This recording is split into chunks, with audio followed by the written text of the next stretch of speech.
Hello, I'm Justin Fisher. Here's a look at some of today's top stories from 2 News Oklahoma. First responders called to a Tulsa welding school after a report of a traumatic injury. Now we're learning a man was sharpening a piece of tungsten when it shot back and impaled him in the stomach. Now, that man's condition right now is unknown, but stay with 2 News as we get updates to that developing story. And Tulsa police investigating a car crash involving one of its own.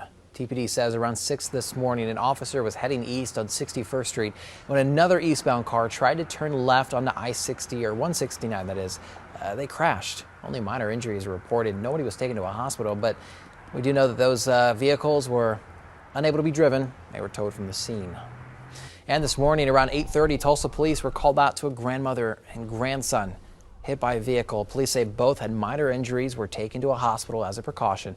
It happened near 41st and Florence in front of Edison Elementary. All right, let's get over to Emma Landeros. Look at that forecast as you head outside. Emma.